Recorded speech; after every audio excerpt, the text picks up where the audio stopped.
Hello दोस्तों, स्वागत है आपका ओपिनियन हब पर। दोस्तों, आज हम सबसे हॉट टॉपिक रूस और यूक्रेन के युद्ध के बारे में बात करने जा रहे हैं। आखिर क्या कारण है कि रूस ने यूक्रेन पर आक्रमण कर दिया? आइए उन्हीं कारणों को जानते हैं। दोस्तों, जब सेकेंड वर्ल्ड वार हुआ तो यह सब एक ही देश थे, लेकिन इससे पहले रूस में साम्यवादी सरकार की स्थापना हो गई थी लेनिन के नेतृत्व में। वहाँ कम्युनिस्ट आंदोलन हुआ था, जार का शासन समाप्त कर दिया गया था। कहने का मतलब राजा का शासन समाप्त हो गया था और सर्वहारा सरकार में आ गई थी, और उसके हेड जो बने थे लेनिन बने थे।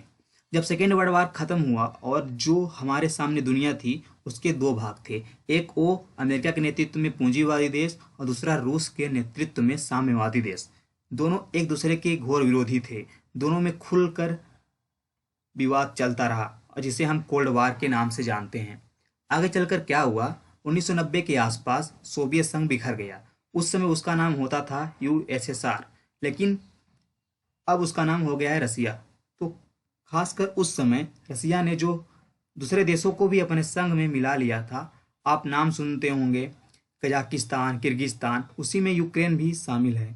तो यह सब पहले रूस के ही हिस्से थे, लेकिन जब 1990-91 में बिखरना शुरू हुआ तो उसी दौर में यूक्रेन भी उससे आज़ाद हो गया और उसने अपने को घोषित कर दिया कि हम न्यूट्रल देश हैं। मतलब न हम अमेरिका की तरफ हैं और न ही रूस। धीरे धीरे यूक्रेन पश्चिमी यूरोप के देशों के साथ अपने संबंध बेहतर करने शुरू किए। लेकिन 2013 के आसपास जो उस समय यूक्रेन के राष्ट्रपति थे, उन्होंने यूरोप के साथ किए गए समझौतों को खत्म कर दिया। जब मैं यूरोप कह रहा हूँ तो उसका मतलब पश्चिमी यूरोप, जिनमें ब्रिटेन है, फ्रांस है, जर्मनी है। तो दोस्तों, फिर वहाँ आंदोलन शुरू हो गए राष्ट्रपति के विरोध में, क्योंकि जो आज़ाद यूक्रेन था उसका झुकाव पश्चिमी यूरोप की तरफ था। और इसी बीच यूक्रेन चाहने लगा था कि वह नाटो का सदस्य बने। नाटो का फुल फॉर्म है नॉर्थ अटलांटिक ट्रीटी ऑर्गेनाइजेशन।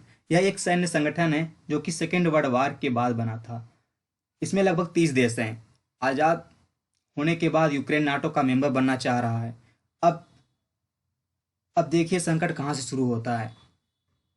जब यूक्रेन ने साफ तौर पर कह दिया कि हम नाटो के सदस्य बनेंगे, तब संकट बहुत बढ़ गया।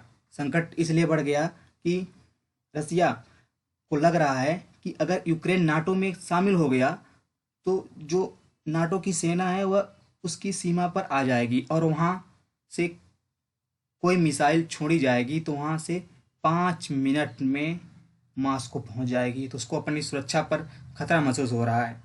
तो रसिया नहीं चाह रहा है कि यूक्रेन नाटो का सदस्य बने, और यूरोप के देश प्लस अमेरिका चाह रहे हैं कि यूक्रेन नाटो का सदस्य बने। कुल मिलाकर यही तनाव का कारण है और इसीलिए उसने यूक्रेन पर आक्रमण कर दिया। तो दोस्तों, आज की वीडियो में बस इतना ही। अगर ये वीडियो आपको इन्फॉर्मेटिव लगा हो तो प्लीज़ इसको सब्सक्राइब करिए, लाइक करिए, शेयर करिए। थैंक यू, धन्यवाद। जय हिंद, जय भारत।